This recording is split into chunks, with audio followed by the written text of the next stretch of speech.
শরীফ ওসমান হাদি, একটা যুবক, মধ্যবিত্তের সন্তান, খুব বড়লোক মানুষ ছিল না, গরিবের সন্তান।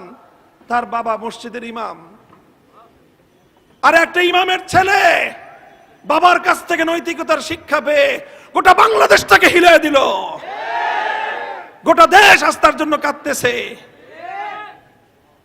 তার কথা একটাই, উম্মার ফিকির তার মধ্যে ছিল। বক্তব্যগুলো শুনেন। আলেম সমাজকে সম্মান করত, আলেমদের কাছ থেকে ইসলামের রাজনৈতিক দর্শন শিক্ষা গ্রহণ করত। এটা আমাদের যুবকদের মধ্যে পরিবর্তন আসতে শুরু করেছে।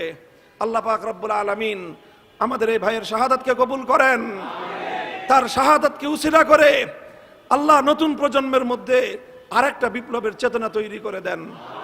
জুলাই বিপ্লবের মাধ্যমে কাজ অর্ধেক আগাইছে, আরেকটা বিপ্লব দরকার। সেটা অর্ধেক কোনো বিপ্লব না, সেটা পূর্ণাঙ্গ ইসলামের বিপ্লব।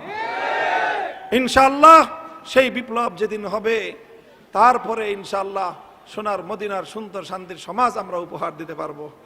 সকলকে দাওয়াত, সবাই অতীতের ভুল থেকে আসেন। আমারও ভুল থাকতে পারে, আপনারও ভুল থাকতে পারে। সব ভুল পিছনে ফেলে দিয়ে আমরা আল্লাহর রজ্জুকে কেন্দ্র করে সবাই আল্লাহর রজ্জুকে ঐক্য মজবুত করে ধারণ করি। ইনশাআল্লাহ আল্লাহ পাক রব্বুল আলামিন আমাদেরকে অসম্মানিত করবেন না, ব্যর্থ করবেন না। আল্লাহর সাহায্য আমাদের সাথে থাকবে। ইনশাআল্লাহ আমরা বিজয়ী হবই।